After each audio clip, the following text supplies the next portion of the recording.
Puno man ang schedule sa dami ng nakalinyang proyekto at commitments, may time pa rin mag-unwind si Asia's multimedia star Alden Richards. Isa diyan ang pinaplano nilang ganap ng ka-love team na si Catherine Bernardo kapag free time sa shooting ng Hello Love Again sa Canada. Makichika kay Nelson Canlas.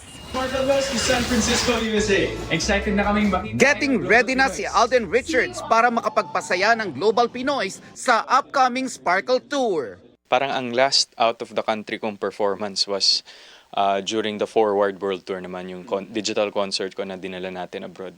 So nakakamiss din. I think giving entertainment to the Filipinos abroad is iba rin yung ligayang nabibigay. Makakasama ni Alden sa US sina Julian San Jose, Raver Cruz at Ay de las Alas. Mula US hanggang Canada naman niya makakasama sina Bubay at Yorme Isko Moreno. Masaya, magulo, makulit. Yan ang nararamdaman ko. So, na mangyayari dito sa grupo namin na to. But nonetheless, happy. Looking forward kami to see our Global Pinoys. Biyaheng Japan naman ang Sparkle World Tour sa September. Ready na rin si Alden para sa kanyang 3-week shoot sa Calgary, Canada para sa pelikula nila ni Catherine Bernardo na Hello Love Again. Nag-uusap na nga raw sila ni Kat tungkol sa mga pupuntahan nila sa Canada during their spare time. May mga restaurants na parang gusto kaming itry and at the same time of course maganda kasi dun sa area na yun eh.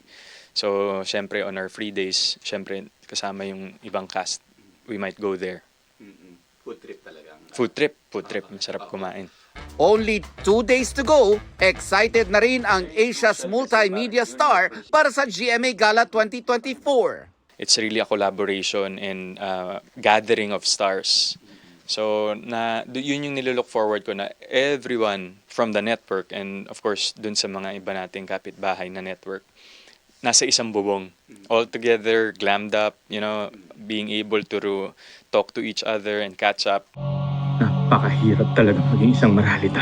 Mixed emotions din si Alden sa nalalapit na premiere ng Pulang Araw sa July 26 sa Netflix Philippines at July 29 sa GMA. Fulfilled pero mas grateful po kami sa pagtanggap ng ating mga kapuso. Happy kami with the turnouts of our project because lahat po ito ay galing sa puso at para sa bayan.